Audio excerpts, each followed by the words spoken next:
everyone to my full spoiler review of Doctor Strange in the Multiverse of Madness. Now, if you haven't seen this film, I would highly recommend you leave and come back later. But if you've dived into the madness of this multiverse, buckle up because I'm going to be going over what I feel after watching this film twice. Now that the film has been out for 2 weeks, it has become so clear that this movie has split the Marvel fandom and myself in half.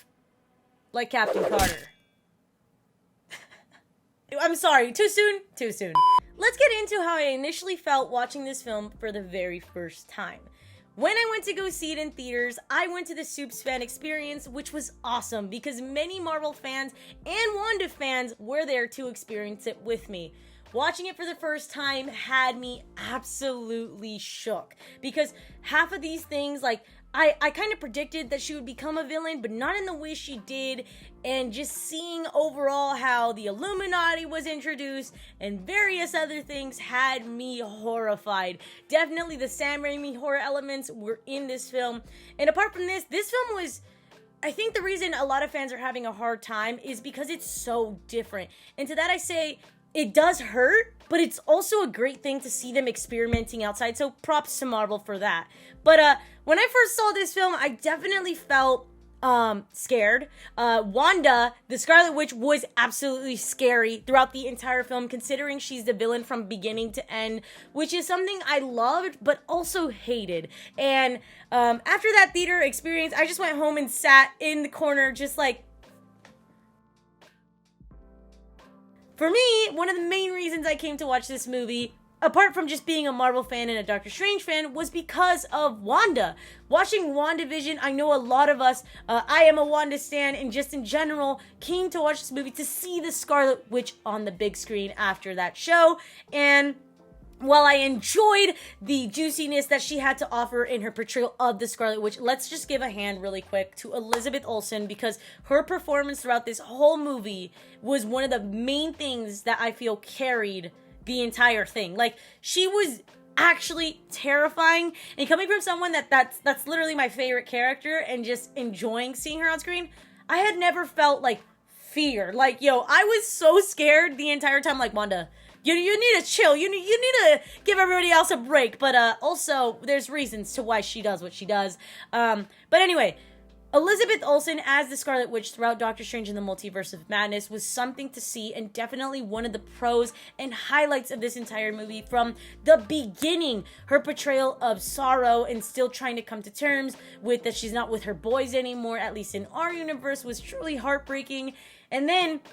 seeing her in that apple blossom field with Doctor Strange, holding the Darkhold, the Book of the Damned, and showing that illusion, and it's just all nothing, and then her accidentally spoiling that she actually sent this demon after America Chavez because she needs America Chavez to take her powers in order to travel the multiverse, to be reunited with her boys, was truly heartbreaking, and it makes you kind of have conflicting feelings throughout the entire movie, like, I understand why she's doing this, but it doesn't make it right. But also, like, she's been through so much. It's just, like, it's crazy. Like, you don't really know what side you're on the entire film. At least that's how I felt, being such a supportive Wanda person. But at the same time, being like, yo, you don't gotta kill, like, everybody in that way. But at the same time, it was amazing to see the Scarlet Witch in her full, power. Like, you can't say that the Scarlet Witch is not the most powerful Avenger after this movie. Like, she wiped out the Illuminati like it was nothing. Wiped them off the board. But we'll get into that very soon.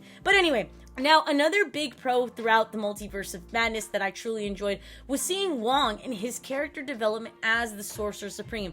Every time I saw him on screen, I loved it. I don't know, every time I saw Wong on the screen, I loved it. From him challenging the Scarlet Witch in her decisions to chase a child, to destroy the Sanctum, not the Sanctum, what is it called? You know what I'm talking about, that big battle scene. That's, to me, and just seeing him fight the octopus demon at the beginning of the movie with Doctor Strange was awesome and incredible. And seeing the banter between him and Stephen Strange over being the Sorcerer Supreme and the respect that the Sorcerer Supreme earns is such...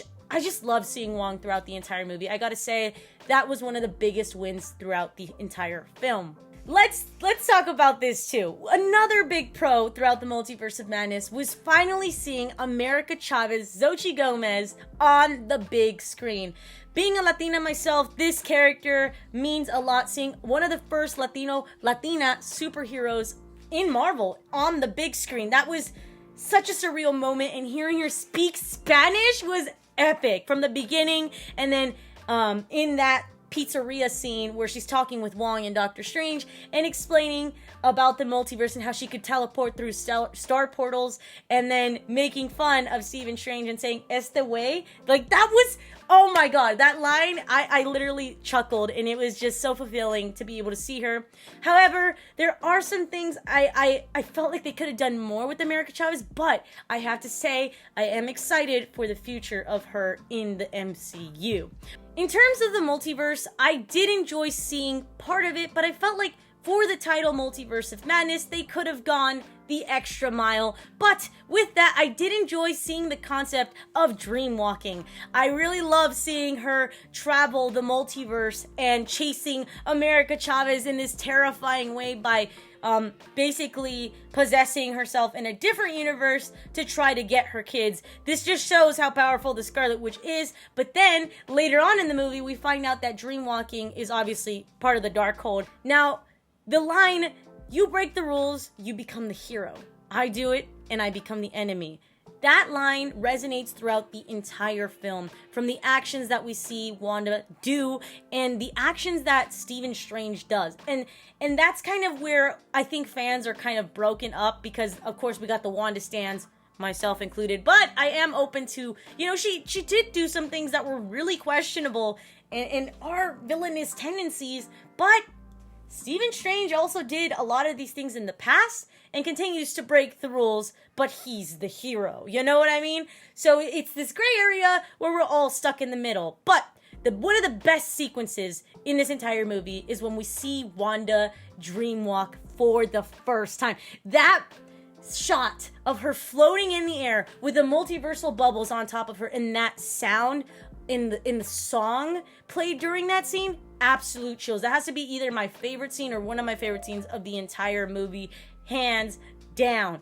One of the biggest pros at the end of the day was seeing the Scarlet Witch destroy her enemies, become the villain, become the bad guy, calling out Stephen Strange directly and being like, "Yo, you do the same thing. Why am I the bad guy and why are you the hero?" And that's a question I'm still trying to process myself, because Wanda killed so many people in this film, including the Illuminati, in the snap of a finger.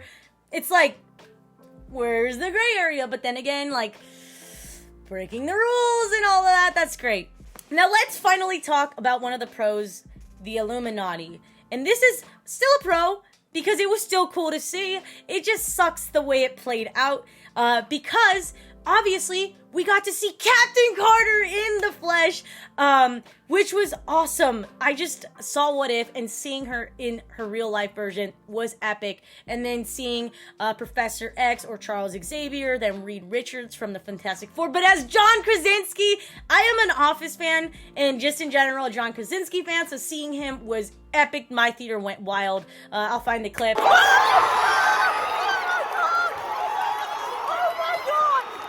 But yeah, that was epic. The chills of that entire scene was awesome. And then seeing nobody pay attention to Dr. Strange when he warns them, "Hey, you need to let us go. America Chavez and me are in danger. If you don't let us out of here, there's going to be problems." They're like, "We can handle your little witch." They indeed could not handle the little witch.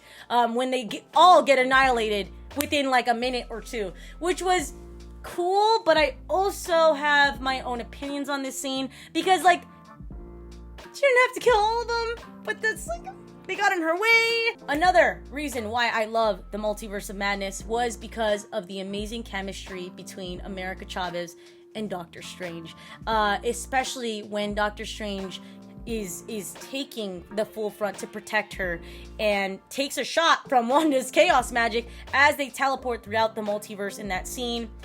Apart from that, just seeing them in another multiverse where red means go and green means stop, just seeing them share their stories, especially in that scene. One of the biggest scenes that I really enjoyed watching both times in the theater that still played out for me was seeing the humanity and the vulnerability that America Chavez brings out in Doctor Strange, when it's like, we remember, so you don't have to, like that area where they step into, and we get to see Doctor Strange and Christine, where she gives him his watch that he's always wearing, but of course new, and it makes him emotional, and they're gonna walk away. But then America Chavez sees this vulnerability that Steven had and could have just walked with him and kept going, but she chose to step into this memory box and bring up something that is vulnerable to herself, which is obviously the scene where we see her activate her powers for the first time and with her moms, and end up,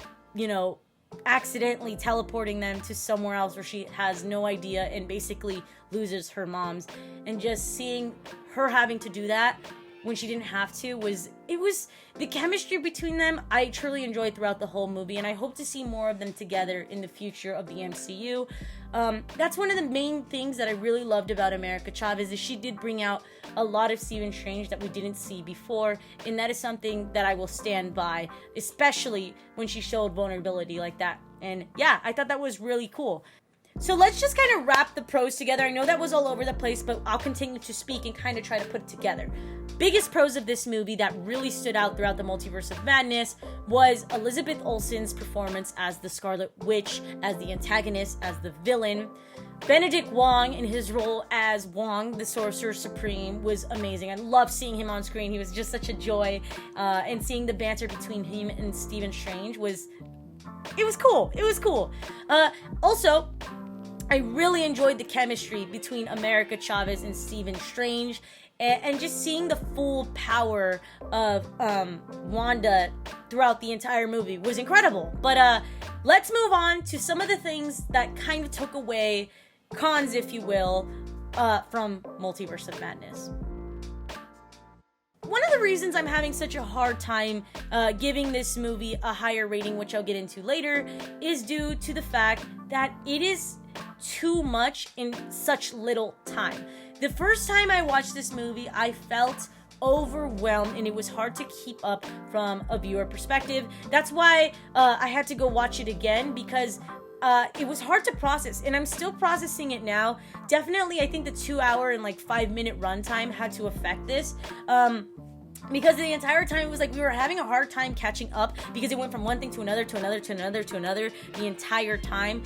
And I don't know, I just feel like that kind of took away. If they would have added just a little more time, maybe it could have helped us fully process what was going on the first time. Obviously, seeing it a second time, it has helped me process more of what it is, but I still feel like I am missing some things because it's just so much in such little time. So that was kind of like a thing that took away, because it was like I was just trying to focus on what was going on while trying to process what just happened.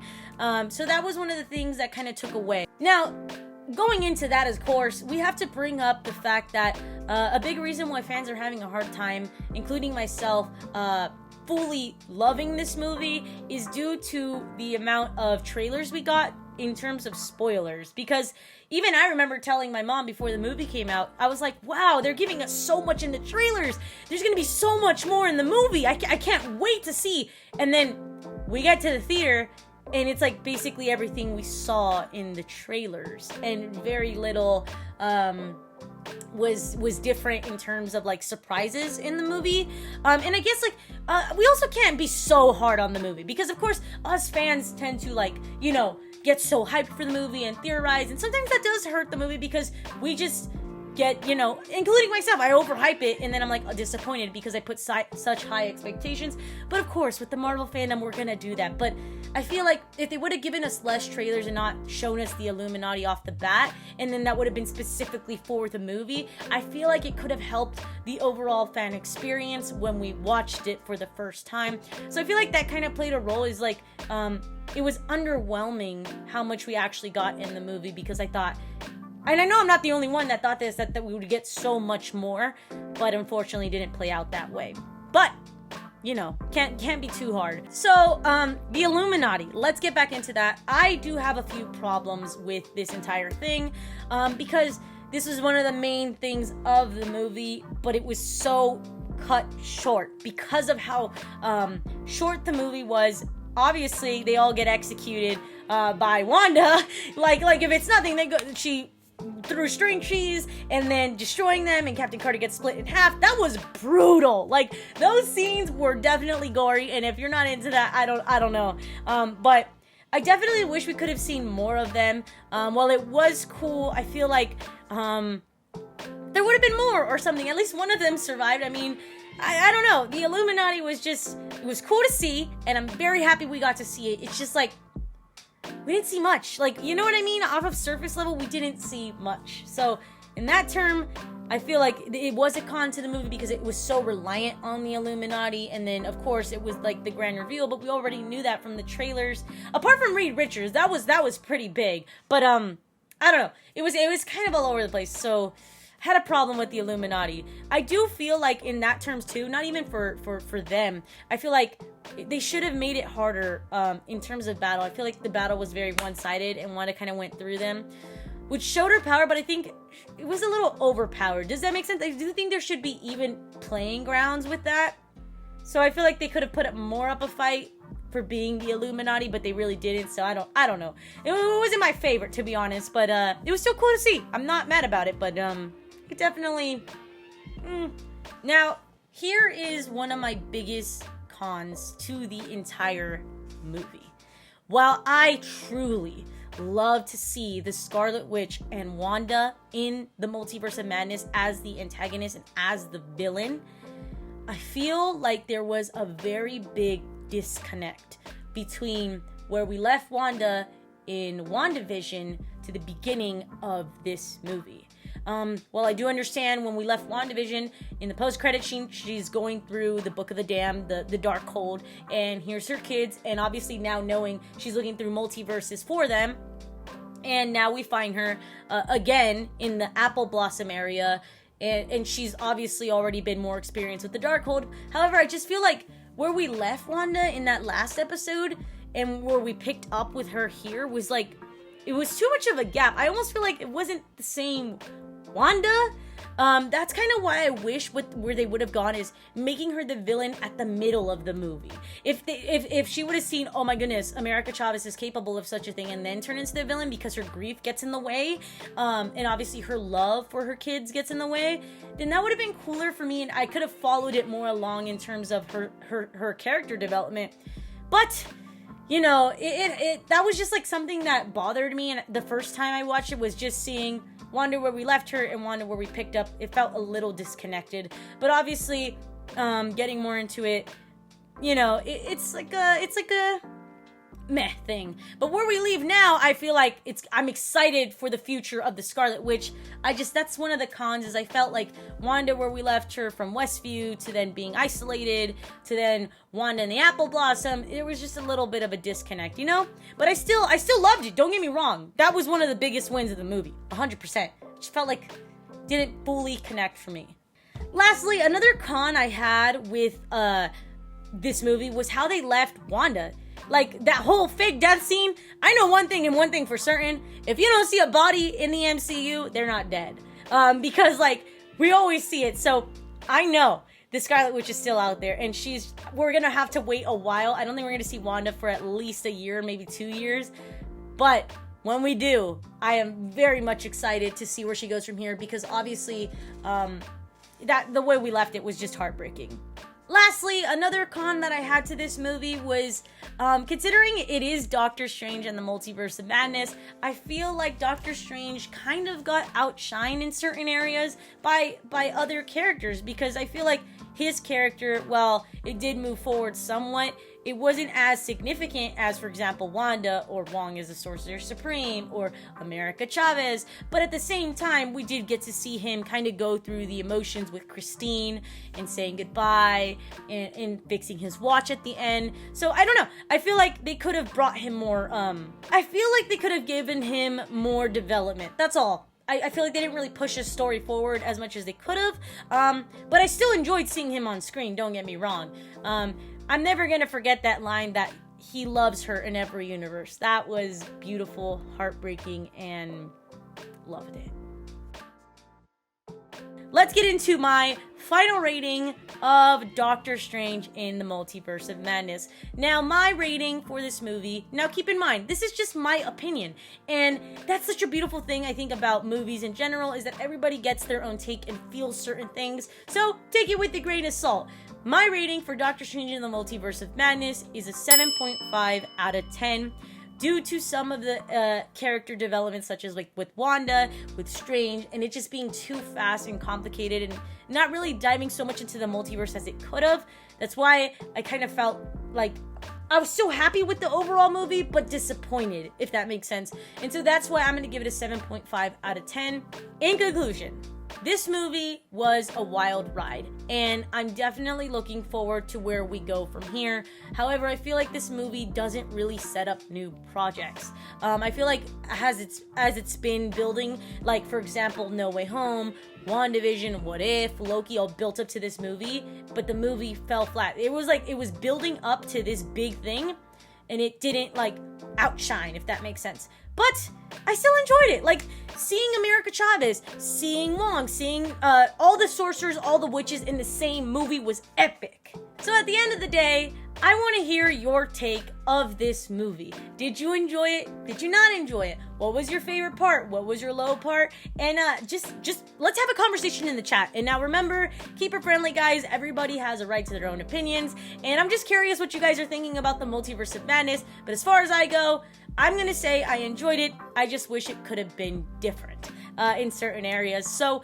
yeah, overall, I rate this movie a 7.5 out of 10. And I hope when it comes to Disney Plus, this will continue. Like, as I watch it, it'll get better. And I'm curious how it'll all connect in the future of the MCU. Because, you know, Marvel, they're always setting something up. And even if it doesn't feel like that way, maybe right now to us fans, there's a bigger plan. So anyways, guys, I know I rambled all over the place and there's still more things to talk about. So let me know, do you guys want a more in-depth video of the Multiverse of Madness and things I thought about certain scenes and kind of breaking it down more in depth?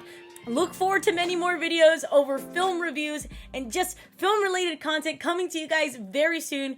Thank you guys so much for watching. Once again, I'm April, otherwise known as Like It Is, and I will see all of you guys in the next one. Bye-bye!